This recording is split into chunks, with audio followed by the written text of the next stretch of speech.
opportunity. I'm sorry I missed you a few weeks back. We had just come out of a very competitive primary election. And we had some great competitors on the Republican side, some people I have great respect for, and we were fortunate enough to end up the nominee. So we're facing Baron Hill come November.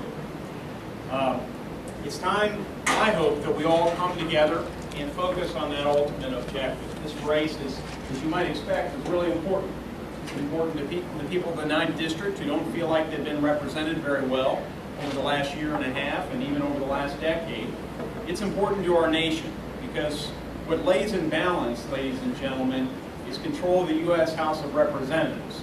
And taking things a bit further, if we can control the House of Representatives, by we, I mean we the people, by putting people in office who are responsive to our will and obedient to the Constitution, then we have an opportunity here to actually provide some loyal opposition to this agenda.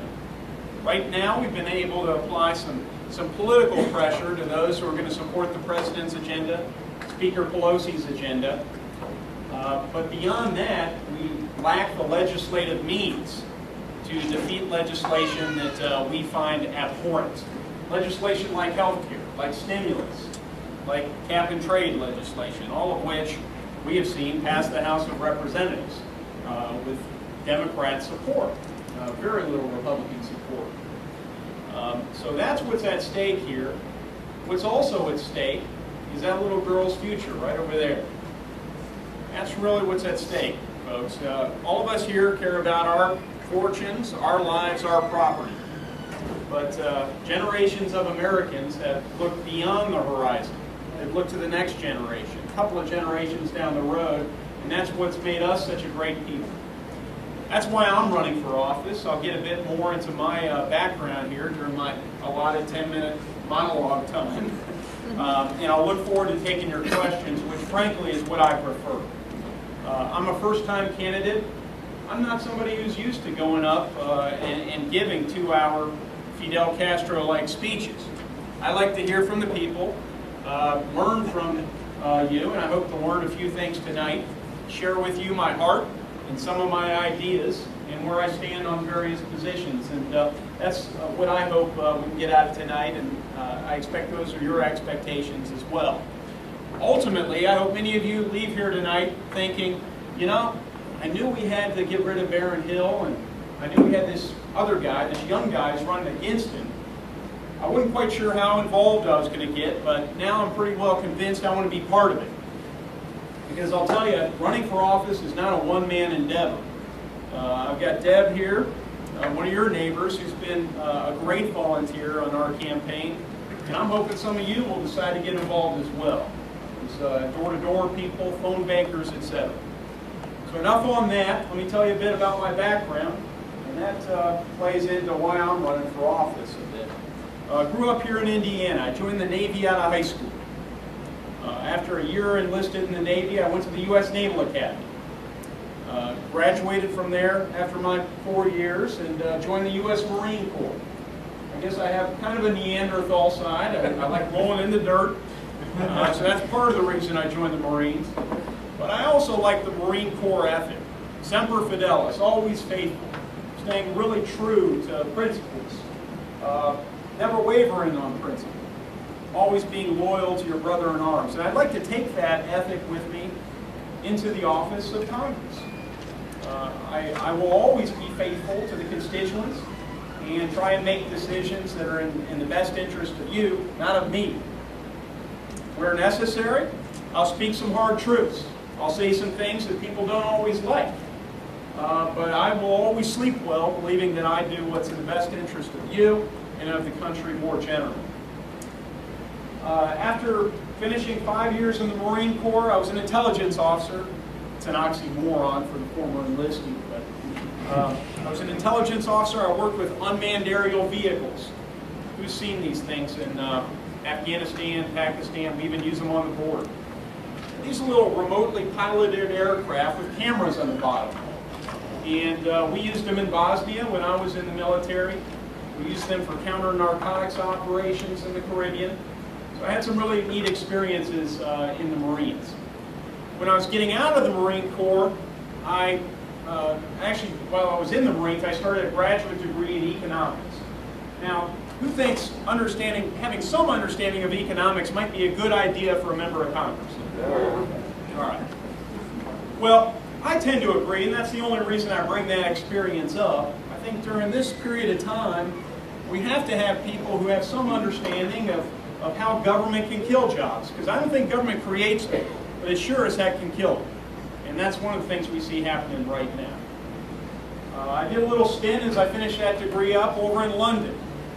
Had a wonderful opportunity to spend some time while I was in school with a lady by the name of Margaret Thatcher, who was the chairman of the school. Margaret Thatcher did some really neat things when she was in office, and I'll maybe get into those a bit tonight. But she was a big idea politician.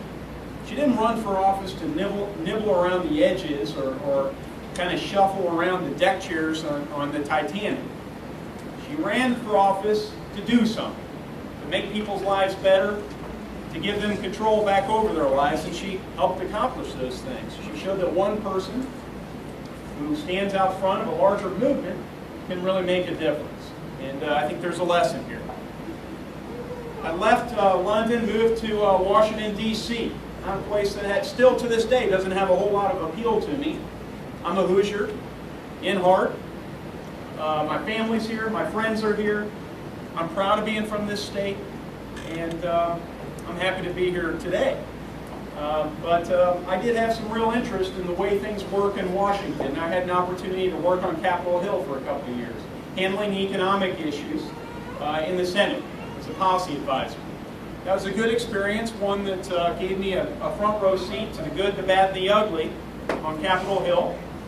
I came home after 2 years, worked a number of years as a management consultant here in Indiana, a company by the name of Chiswick. My job was to go into organizations, mainly state and local governments, and try and make processes and procedures more efficient so that taxpayers get more value. There's always work for a management consultant whose job is to make government more efficient. That's one thing I learned. I also learned there are a lot of good people in government who struggle under a system that sometimes can be difficult to operate within. Did that for a few years, studied the Constitution at night. It's one of the reasons I went to the law school, is because I had a real interest in the Constitution and how our government was created. I met a young lady by the name of Jenny Tucker in the course of law school. She was a chief deputy prosecutor in Orange County. Her name is now Jenny Tucker Young, and we have 4 kids. We live up in Monroe County. Bottom line, as I approach the 10th minute, I think, my life is really good. I lead a rich life. I've got 4 beautiful children. I like living here in the state, make a decent income, enough to pay my bills and whatnot. I'm close to family and friends. But I'm really concerned about the direction this country's headed, like all of you are. And I think we're running out of time to deal with some of our most consequential issues. Let me start with the debt. We've heard a lot about the debt in recent years, and all sorts of figures are thrown around. Right now, if Washington were required to keep its books the way it requires corporate America to keep its books, every family of 4 in America would be well upwards of $500,000 in hop. $500,000. I don't know about all of you, but I've got a house mortgage. I got a little bit of credit card debt, nothing obscene. But I just couldn't afford another $500,000 credit card statement. That might just cause me to pass out. But in a sense, that's where we're at today, if we don't quickly change things in Washington. Then we've got this stimulus legislation that recently passed. We have seen the flawed schemes of recent years in Japan, and going back more years, during the Great Depression here in the United States. We know that government spending does not create jobs. Entrepreneurs and innovators and small business people like my father, who sells HVAC equipment. These are the people who create jobs. Small business people like a lot of people here.